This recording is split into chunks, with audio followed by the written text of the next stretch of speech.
જૂનાગઢની કસ્તુરબા કોલોનીમાં ફરીવાર વન્ય પ્રાણીઓનો આતંક જોવા મળ્યો છે। સક્કરબાગ ઝૂની તૂટેલી દિવાલમાંથી સિંહણ ઘૂસી આવતા 2 પશુઓનો ભોગ લેવાયો।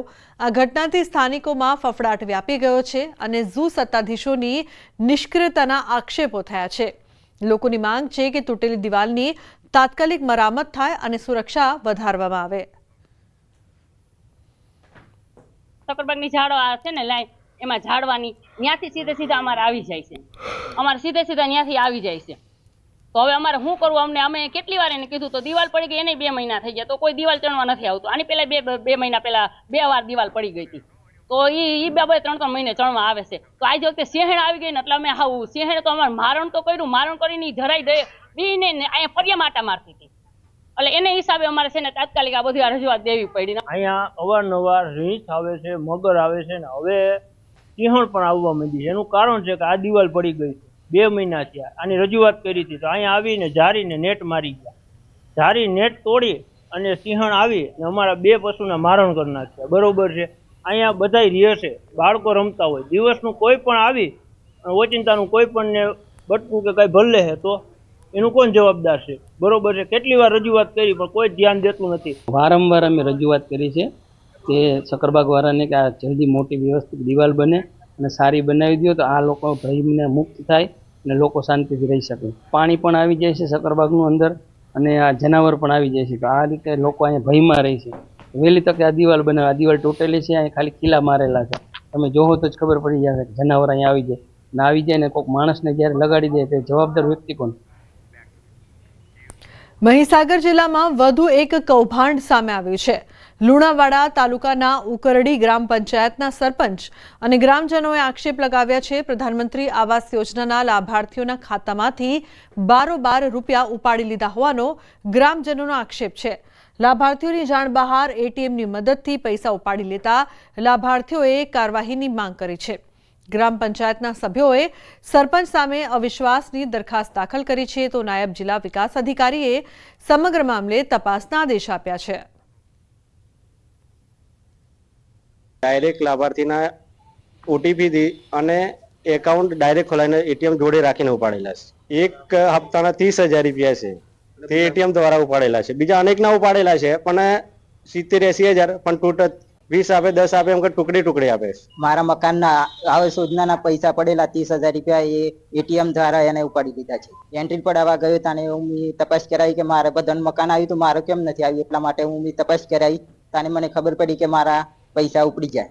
એમાં સરપંચે અમને પૂછ્યા વગર પંચાયતના અનેક કામો કર્યા છે।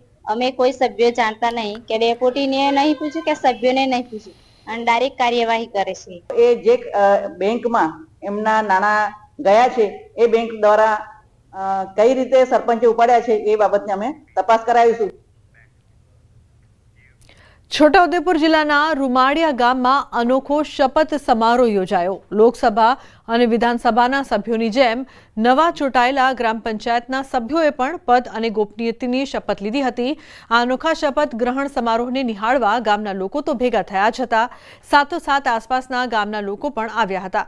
ગામના નવનિયુક્ત સરપંચે જણાવ્યું હતું કે ગ્રામજનો શપથ સમારોહ ગામ નિહાળી શકે તે હેતુથી શપથવિધિ રાખવામાં આવી હતી।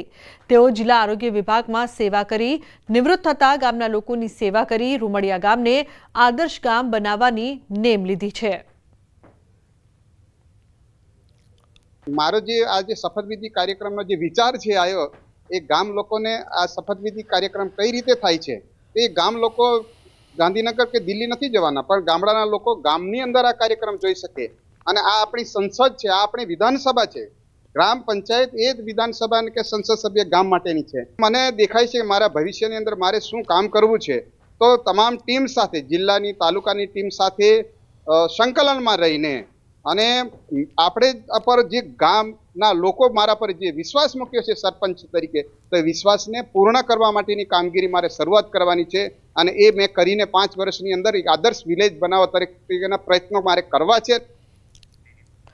લોકસભા અને વિધાનસભામાં જે રીતે લોકો સામે પોતાની જવાબદારી અને નિષ્ઠાથી કામ કરવા માટેના શપથ લેવડાવવામાં આવે છે, તે જ રીતે રૂમડિયા ગામના લોકોની હાજરીમાં ચૂંટાયેલા સરપંચ અને સદસ્યોએ મોટી સંખ્યામાં આવેલા ગામના લોકો સામે શપથ લીધા।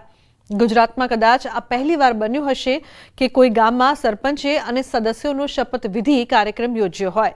શપથવિધિમાં ભાજપના ધારાસભ્ય જયંતિભાઈ રાઠવા, જિલ્લા પંચાયતના પ્રમુખ મલકાબેન રાઠવા અને આસપાસના ગામોના સરપંચ હાજર રહ્યા હતા. નવા ચૂંટાયેલા સરપંચ ડોક્ટર વિજય રાઠવાની કામગીરીને બિરદાવી હતી. તો પ્રથમવાર એમને સરપંચશ્રી અને ચૂંટાયેલા સભ્યશ્રીઓ, ડેપ્યુટી સરપંચશ્રીઓનો શપથ સમારોહ રાખ્યો. એ ખૂબ આનંદની વાત છે. મારી પોતાની વિધાનસભા સીટ છે ત્યારે આવા જાગૃત સરપંચશ્રીઓ અમને મળતા રહે અને જે કેન્દ્ર સરકાર ને રાજ્ય સરકારશ્રીની કલ્યાણકારી યોજનાઓ છે એ યોજનાઓ અંત્યોદય સુધી, શિવાળાના માનવી સુધી, દરેક વ્યક્તિ સુધી પહોંચાડવાનું કામ અમારા સરપંચશ્રીઓ અમે બધા સાથે મળીને કરીએ. લોકોની અંદર ખૂબ આનંદ અને ઉત્સાહ છે. વિજયભાઈ ખૂબ જાગૃત અને શિક્ષિત છે, જેથી કરીને અમને વિશ્વાસ છે કે આ રૂમડિયા ગ્રામ પંચાયતનો ખૂબ વિકાસ થશે. સ્માર્ટ સિટી વડોદરાના છેવાડે આવેલું અંકોડિયા ગામ, જે સ્વચ્છ અને આદર્શ ગામ કહેવાઈ રહ્યું છે, ગામમાં આધુનિક સાધનો ન હોવા છતાં આ ગામના નાગરિકોના સ્વાસ્થ્યનું ધ્યાન રખાય છે. કારણ કે ગામના એકના એક વ્યક્તિના સ્વાસ્થ્યનું ગ્રામ પંચાયત દ્વારા ધ્યાન રખાય છે. ગામમાં ગલીએ ગલીએ દવાનો છંટકાવ થાય છે. હાલ રોગચાળો વકર્યો છે, છતાં પણ આ ગામમાં એક પણ માંદગીનો ખાટલો નથી. અંકોડિયા ગ્રામ પંચાયત દ્વારા ટ્રેક્ટર મારફતે ગામમાં ઠેર ઠેર દવાનો છંટકાવ કરાય છે. વડોદરા કોર્પોરેશન પાસે આધુનિક સાધનો હોવા છતાં લોકો બીમાર પડી રહ્યા છે. ત્યારે લોકો કહી રહ્યા છે કે કોર્પોરેશને અંકોડિયા ગ્રામ પંચાયત પાસેથી શીખ લેવાની જરૂર છે. ચોમાસાની ઋતુની અંદર અમારા સરપંચ અંકોડિયાના, જે આજે પહેલા બી સરપંચ હતા, આજે ફરીવાર બી સરપંચ બન્યા અને ફરીવારની જેમ 5 વર્ષની જેમ આ વર્ષે બી દર મહિનાની અંદર 4 વાર તો આજના ટ્રેક્ટર, દવા, ધુમાડો, આ તે દવા છાંટવાની, આ તે બધું જાતનું ધ્યાન રાખે છે કે નાના છોકરાઓથી લઈને મોટા ઉંમરવાળા માટે ના કોઈ જાતનો રોગચાળો થાય એના માટેનું ફૂલ ધ્યાન રાખવામાં આવે છે. ચોમાસું છે એટલે અમારો જે ફરિયામાં છે ઇન્દિરાનગર 2 માં ટ્રેક્ટરથી દવાનો છંટકાવ થઈ રહ્યો છે અને જે ઝાડી ચોખરા મચ્છર છે બહુ સરસ કામ ચાલી રહ્યું છે. મારા ગામના નાગરિકોના સ્વાસ્થ્ય માટે હું ચિંતિત છું. તો પછી ગામમાં ગલીએ ગલીએ દવાનો છંટકાવ ચાલી રહ્યો છે. એમાં કોઈ મચ્છર ને કચરું ને ગમે તે એ આગળ વધે ના, તેના માટે હું પ્રયત્ન કરી રહી છું. સ્માર્ટ સિટીની લાઈનમાં સતત વિવાદોમાં રહેતા વડોદરા કોર્પોરેશને જે અંકોડિયા ગ્રામ પંચાયત છે તેની પાસેથી સબક અને શીખ બંને લેવાની જરૂર છે. કારણ કે આ સીધા દ્રશ્યો તમને બતાવી રહ્યા છે કે અંકોડિયા ગામ છે ત્યાંના દ્રશ્યો છે. અહીંયા દવાનો છંટકાવ થઈ રહ્યો છે. લગભગ 6000ની આસપાસની વસ્તી છે અને 20 જેટલા ફળિયા આ ગામમાં આવેલા છે.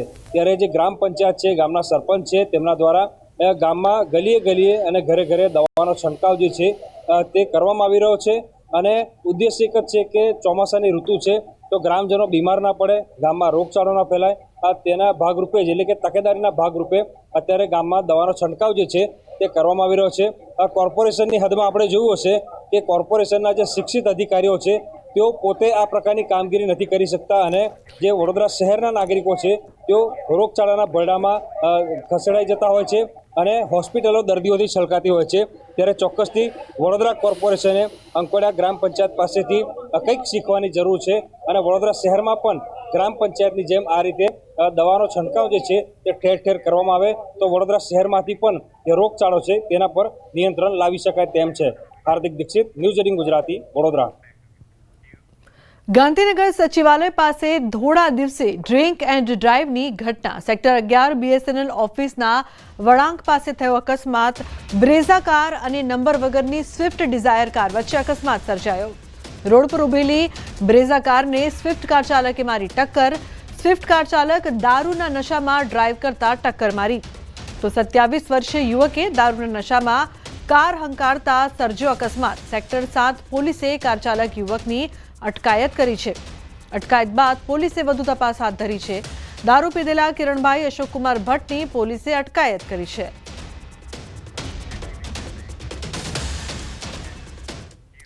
કાવડ યાત્રા માટે આવેલા 2 ભક્તોના ફરી મોત. રાજસ્થાનના સિહોર કુબેરેશ્વરના આંતરરાષ્ટ્રીય કથાકાર પંડિત પ્રદીપ મિશ્રાની કાવડ યાત્રા દરમિયાન 2 ભક્તોના મોત થયા છે। આ સાથે મૃતકોની સંખ્યા હવે 4 થઈ ગઈ છે। આજે કુબેરેશ્વર ધામમાં ચક્કર આવતા એક વ્યક્તિને જિલ્લા હોસ્પિટલમાં લાવવામાં આવ્યો હતો અને ડોક્ટરોએ તેને મૃત જાહેર કર્યો હતો। આ ઉપરાંત સેવાન નદીમાં સ્નાન કરતી વખતે માથામાં ઈજા થવાના કારણે જિલ્લા હોસ્પિટલમાં સારવાર દરમિયાન અન્ય એક વ્યક્તિનું મૃત્યુ થયું હતું।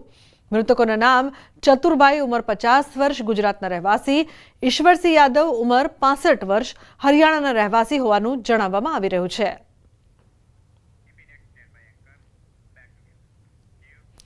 અમદાવાદમાં વિશ્વ સંસ્કૃત દિવસ નિમિત્તે સંસ્કૃત પખવાડિયાની ઉજવણી શ્રાવણ પૂનમ એટલે કે રક્ષાબંધનના દિવસે વિશ્વ સંસ્કૃત દિવસની પણ ઉજવણી થાય છે। વિશ્વ સંસ્કૃત દિવસને લઈને સરકારનો મહત્વનો નિર્ણય 1 અઠવાડિયા સુધી સંસ્કૃત પખવાડિયા તરીકે ઉજવણી કરવાનો નિર્ણય લેવામાં આવ્યો છે। વિવિધ શાળા, કોલેજો અને યુનિવર્સિટીમાં સંસ્કૃત પખવાડિયાની ઉજવણી થશે। સંસ્કૃત આપણી ભારતની ભાષા છે, એકતાની ભાષા છે, બધી જ ભાષાઓની જનની છે। તો આ ખાલી ભાષા નથી, આ આપણી એક સંસ્કૃતિ છે, દર્શન છે અને પૂરો જ્ઞાન આપણો સંસ્કૃતમાં છે। તો એટલા માટે વિવિધ પ્રવૃત્તિઓ વિદ્યાલયો, મહાવિદ્યાલયો, વિશ્વવિદ્યાલયોમાં થશે।